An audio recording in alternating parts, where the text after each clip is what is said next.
Je suis en train de travailler à la présentation du prochain atelier Zoom qu'on a placé sur le thème de l'estime de soi. Donc très vaste sujet. D'ailleurs, on va faire 3 ateliers consacrés à cette estime de soi parce que en psychologie, en psychothérapie, c'est vraiment une des notions phares, qu'elle a des origines et des ramifications un petit peu partout, qu'on retrouve après dans des comportements que parfois on comprend, parfois on ne comprend pas, et que de toute façon, très souvent quand vous arrivez en première séance, vous me dites vous-même que vous avez une très mauvaise estime de vous, et c'est une notion qui est corrélée à la confiance en soi. Voilà, donc c'est estime de soi, confiance en soi, s'aimer, ce qu'on pense de soi, tout ça c'est corrélé, tout ça ça fait partie d'un vaste chapitre, et on y va. Donc dans ce premier Zoom, l'idée c'est de présenter l'estime de soi. Qu'est-ce que c'est? D'abord la définition peut-être, donc en me rapprochant directement de la définition du dictionnaire. C'est toujours bon d'aller faire ce tour-là. L'estime de soi, ou l'estime, en tout cas estimer quelque chose, c'est donner une valeur, donner un prix. En première instance comme ça, c'est donner un prix. On a bien déjà cette notion de valeur qui arrive. Et puis c'est aussi avoir de la considération. Estimer quelqu'un, c'est avoir de la considération, donc du respect. Donc on voit déjà arriver toutes ces grandes notions.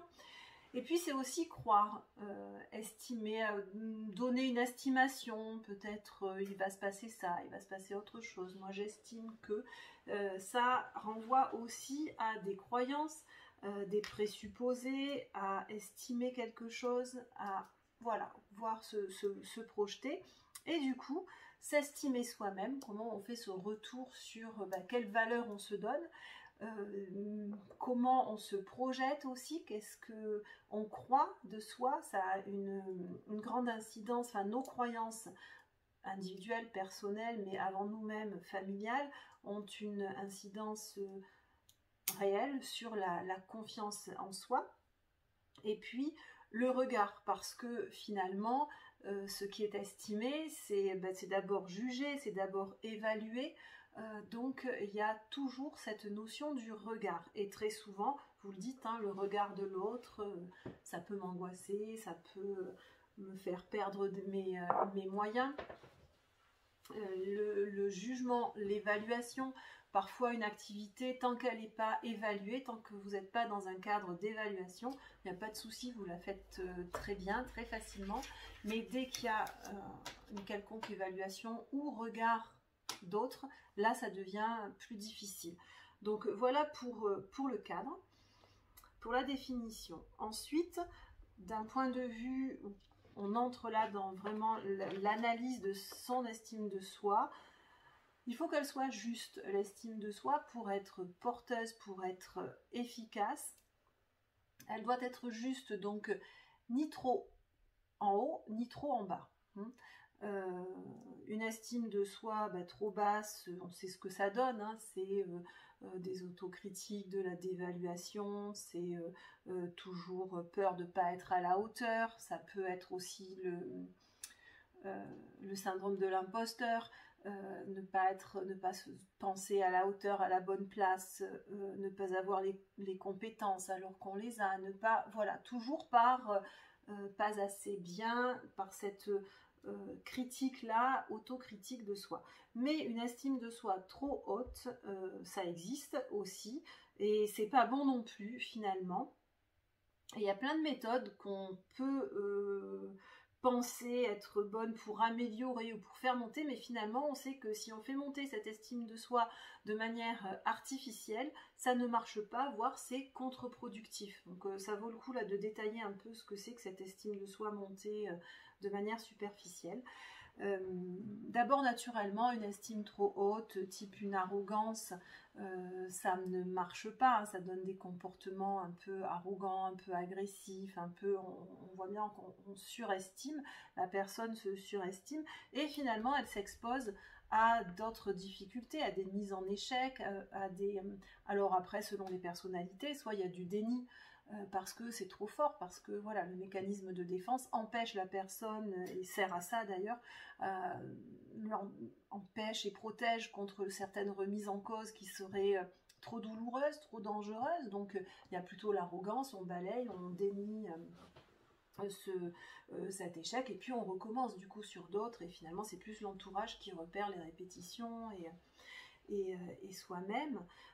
Et puis il y a aussi des attitudes, parfois des attitudes parentales, ça commence comme ça aussi, parce qu'on sait qu'on doit toujours positiver avec les enfants, on apprend, c'est dit un peu de partout, qu'il ne faut pas leur dire tu n'es pas bon ça, mais voilà, il y a toutes des stratégies.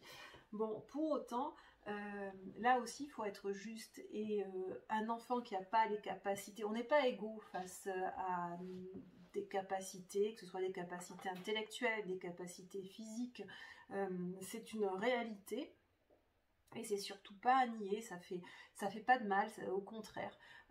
Autant on n'est pas égaux, autant tout le monde a quelque chose, tout le monde a quelque chose à développer, tout le monde a une qualité, un talent, tout simplement parce que c'est humain d'aller chercher au fond de nous, on a tous envie de vibrer pour quelque chose, d'avoir une passion, quelque chose qui nous anime, et forcément quand on est animé par quelque chose, quand on a envie, quand on y met tout son cœur, on se révèle. Forcément, on va être bon dans cette chose-là, on va y trouver quelque chose à différents niveaux. Mais c'est ça qui est à l'égalité, je pense qu'elle est plutôt vers là, plus que sur des compétences intellectuelles ou physiques. Voilà. Donc, pousser quelqu'un, lui dire mais tu es le meilleur, mais tu es très bon, vas-y, etc., etc., alors qu'il n'en a pas les capacités, et ben c'est catastrophique, parce que ça l'expose à des échecs que lui-même ne comprend pas, mais vit par contre, et c'est pas lui donner les outils pour vraiment développer justement cette estime de soi.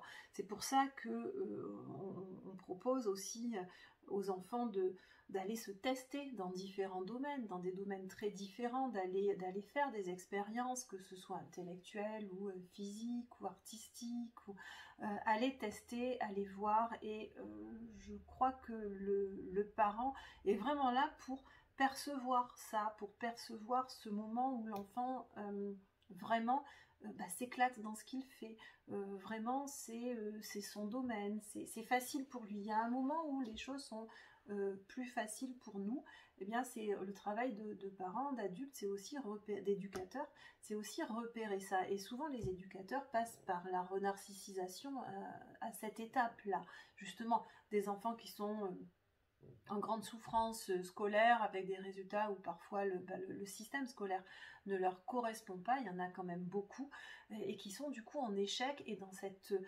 case et dans cette souffrance-là, et qui donnera aussi des adultes dans la souffrance de l'échec, des adultes avec des souvenirs scolaires ou des effets de reconnaissance quand on reconnaît un cadre un peu trop scolaire ou un peu trop qui fait écho à ce qu'on a vécu et à cette souffrance. Il y a barrage, il y a blocage, on ne peut pas y aller. Donc le rôle des éducateurs, c'est vraiment de passer par ailleurs, d'aller dans la personnalité et de favoriser cette émergence-là de passion, de talent, qui après va se travailler. Le talent, ça ne veut pas dire pas de travail, ça ne veut pas dire que c'est facile, même les plus grands talentueux, les plus grands artistes travaillent aussi, et se mettre à la tâche, mais on est sur un support déjà qu'on aime, qui nous correspond, qui vraiment il y a cette corrélation là avec l'être que l'on est. Donc là, il y a matière à travailler l'estime de soi, et du coup, dire à quelqu'un bon ben là non, c'est pas pour toi. Peut-être il faut pas insister, peut-être alors quand on s'est donné les moyens d'insister, quand on a dans un premier temps quand même été voir un petit peu avec l'enfant pourquoi ça ne va pas, mais parfois pour de bon ça ne va pas, voilà, on ne peut pas être équipés tous pour toutes les choses, et du coup proposer et peut-être dire voilà non là franchement t'es pas fait pour ça, c'est pas ton truc, on va voir ce que c'est ton truc, on va voir ailleurs dans quoi tu vas te révéler, dans quoi tu vas être bon. Et là, ça permet de faire ces réajustages justement et de trouver la bonne estime de soi, de trouver ce point sécure, ce point qui va amener de la sécurité intérieure, ce point où on va pouvoir se dire « Ah oui, là-dedans, j'ai de la valeur, justement. Là-dedans, je peux être évaluée, jugée, on peut me reconnaître une qualité et c'est ça qui va vraiment venir asseoir la personnalité, permettre par la suite la confiance en soi. Donc on n'ouvre pas aujourd'hui parce que c'est un très gros chapitre aussi, mais la confiance en soi dépend de l'estime de soi. Et en fonction de l'estime de soi, on aura confiance et ça sera une vraie confiance ou factice. Du type des phrases comme ça, oui mais non mais je vais y arriver, mais je suis bon, mais des phrases un peu plaquage comme ça qu'on entend et parfois le développement personnel est un petit peu mal lu, mal interprété et ça donne des plaquages théoriques où finalement on ne leurre personne ni les autres, mais surtout pas soi-même, parce que si vous êtes trop éloigné de votre réalité, même votre inconscient, il peut pas le comprendre, il peut pas le saisir. C'est pour ça aussi que parmi les petites phrases qu'on se dit, qu'on se raconte, on avait déjà parlé en neurosciences justement du décodage, déprogrammation, reprogrammation du cerveau aussi et de nos comportements par des petites phrases.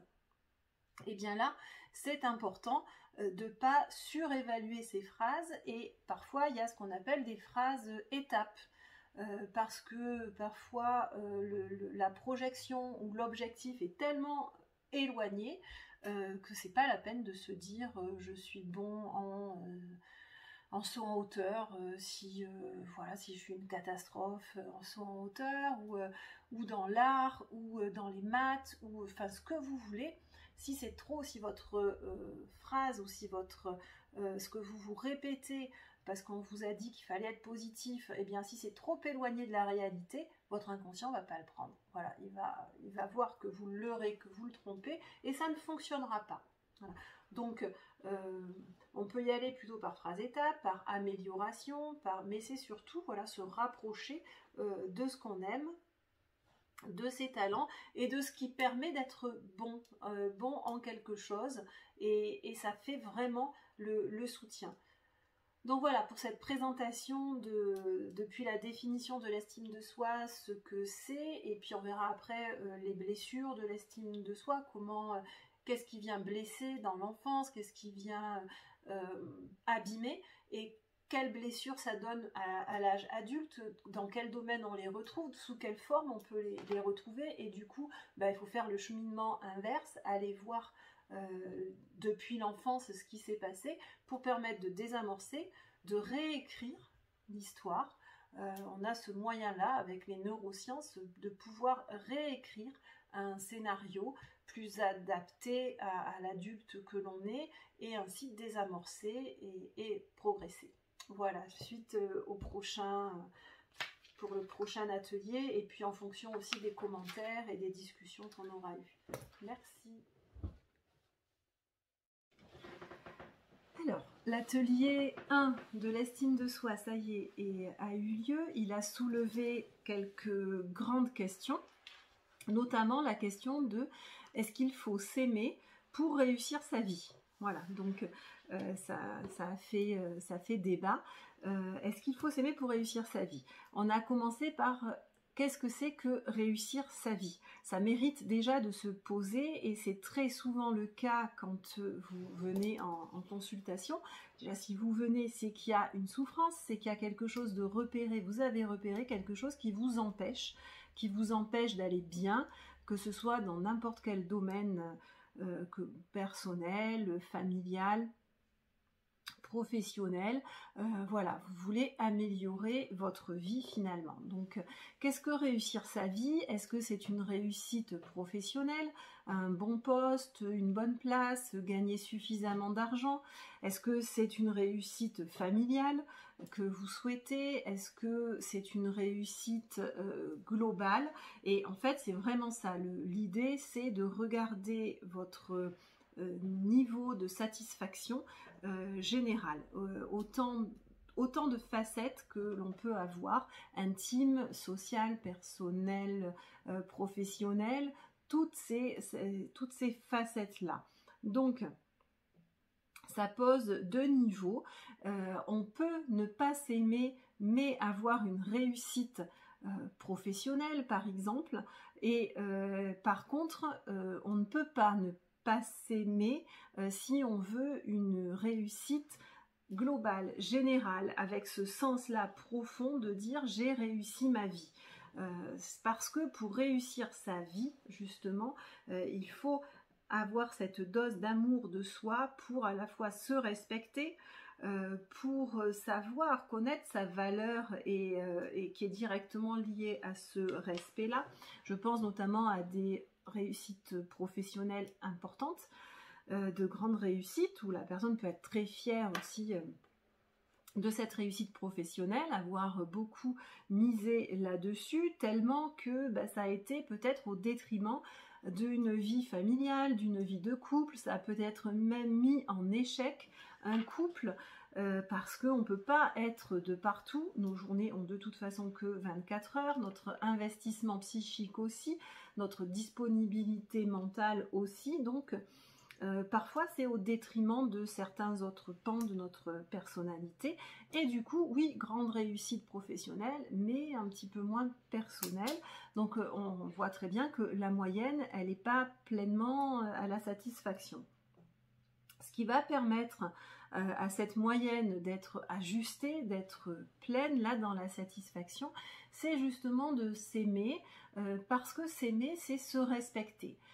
C'est peut-être prendre du temps pour soi, c'est savoir dire non à l'aspect professionnel à un moment pour développer et pour entretenir le couple, pour entretenir la famille, pour entretenir son corps.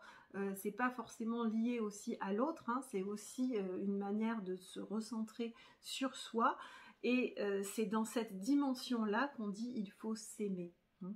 Vous pouvez voir de très grandes réussites de personnes qui pour autant ne s'aiment pas, pour autant n'ont pas confiance en elles. Puisqu'on a dit estime de soi, c'est vraiment la base de la confiance en soi. On peut développer et donner d'apparence quelque chose de très confiant en soi et pour autant c'est une confiance sectorisée, limitée et encore si on creuse, c'est pas tellement une confiance, mais c'est plutôt le challenge aussi d'avoir besoin de se prouver des choses, d'avoir besoin de prouver, qui fait que c'est un entraînement et la personne peut ne pas vraiment s'aimer, mais voilà, donc c'est que en faisant la moyenne de toutes nos facettes qu'on sait, qu'on peut savoir si notre vie est réussie et du coup si on s'aime ou pas, sachant que attention, se poser des défis, des challenges, c'est nécessaire aussi et ça participe à cette bonne estime de soi. C'est toujours pareil, c'est où place-t-on le curseur? Est-ce que ça devient une nécessité vitale à tel point que vous voyez plus le reste, vous pouvez plus entendre les besoins de votre corps, la fatigue de votre corps, la fatigue de votre entourage qui vous dit un peu de lever le pied, d'arrêter, d'être plus dispo? Vous pouvez pas parce que vous êtes trop pris dans justement ce besoin de prouver, de vous prouver, de valider quelque chose parce qu'il y a une faiblesse d'estime de soi et du coup de confiance en soi. Mais vous réussissez professionnellement. Donc tout ça c'est toujours à mettre en perspective et voir l'idée de la moyenne. Ensuite, on a soulevé aussi la question du prénom. Quelqu'un a posé cette question quand on parlait justement de estime de soi, valeur et que on a besoin de connaître sa propre valeur et de s'estimer soi-même. Et s'estimer soi-même, c'est déjà eh bien, se nommer, c'est déjà se regarder. On a dit que la valeur de soi première, elle venait tout petit, elle venait déjà dans le désir ou non-désir des parents, et puis dans le premier regard, le premier accueil du bébé qu'on est, et comment on est accueilli dans cette famille, comment on est porté par cette famille, valorisé ou pas, hein, c'est aussi le nid de toutes les blessures, et futures blessures aussi après forcément de l'adulte. Et du coup, le premier des regards et la première des valeurs, en quelque sorte, elle vient par cette nomination, par nommer. Donc, donner un prénom, de manière inscrite, hein, comme de manière symbolique, on inscrit l'enfant sur le registre des naissances. On lui donne cette vie officielle, cette inscription dans la société. Eh bien, c'est vraiment ce choix aussi du prénom qui nous indique, et d'ailleurs c'est très riche, on le demande souvent, est-ce que vous connaissez comment vous avez été nommé, comment ce prénom a été choisi. Parfois vous connaissez l'histoire, assez souvent vous la connaissez, parfois pas trop, ou pas en détail. Et c'est toujours très intéressant de savoir comment ça s'est fait. Est-ce qu'il y a toujours des références? Est-ce que c'est un ancien prénom, par exemple? Est-ce que c'est une mode? Est-ce que c'est un désir aussi d'originalité? Tout ça, ça indique beaucoup de choses dans la volonté du parent qui nomme dans ses propres projections. Est-ce que c'est en référence à un titre de littérature? Est-ce un prénom d'héroïne de livre, de roman? Est-ce que c'est une actrice, un acteur? Est-ce que c'est un prénom d'un ancêtre, d'un grand-père, d'une grand-mère? Est-ce que voilà, il y a cette inscription aussi avec les deuxièmes prénoms. C'est qui? Voilà, c'est familial, c'est resté dans l'intrafamilial, ou c'est un ami, une amie, c'est un parrain, marraine. Comment s'est fait cette inscription-là? Ça décode bien les attentes du parent, attentes conscientes, mais aussi attentes inconscientes. Et puis aussi dans cet espace dans lequel on s'insère. Est-ce que finalement on est entré dans ce rôle-là, dans ces attentes-là, ou est-ce qu'on n'y est pas rentré? Quel constat on peut faire? Est-ce qu'on sent de la tension? Est-ce que on est au bon endroit? Est-ce qu'on se sent au bon endroit, à la bonne place? Est-ce que les attentes parentales sont satisfaites? Est-ce qu'on y a satisfait? Est-ce que en les satisfaisant, on s'est aussi écouté? Ou est-ce qu'on s'est mis un peu de côté? Est-ce qu'on est entré en rébellion, en opposition? Toujours pareil, le même ou l'opposé, ça participe du même repère, et du coup, est-ce que c'est notre voix? Est-ce qu'il y a une voix au milieu? Est-ce qu'on a trouvé cette voix-là? Donc des grandes questions, hein, à partir toujours de l'estime de soi. La question du prénom est intéressante. On a posé, du coup ça a amené la question du dictionnaire des prénoms. Et ce qu'on a dit, est-ce que c'est vrai, est-ce que c'est pas vrai? Alors je crois qu'il n'y a pas de vrai, pas vrai, c'est comme d'habitude, hein, on sort un peu des dogmes et de ça égale ça. Simplement c'est quand même bien de le lire, et surtout si en nommant, en choisissant ce prénom, le parent a lui-même fait référence à ce dictionnaire-là avec les qualités, la personnalité qui est décrite en fonction, donc ça peut aussi donner des pistes. Le tout c'est de ne pas s'enfermer là-dedans, et peut-être le lire et voir comment ça résonne en nous. Et toujours pareil, on prend ce qui est intéressant, ce qui fait sens. Ce qui est intéressant, c'est ce qui fait sens. C'est pas ce forcément avec quoi on est d'accord ou pas d'accord, c'est ce qui a du sens pour nous. Et on fait voyager ça, et on peut en discuter, on peut parler, on peut dire ah bah oui tiens, bah là c'est moi, là c'est pas moi. Voilà, mais le plus intéressant c'est l'histoire familiale, l'inscription familiale, et ce que peut en dire le parent qui nomme, ou les parents, et l'histoire familiale. Voilà pour les plus grandes questions qui ont été abordées.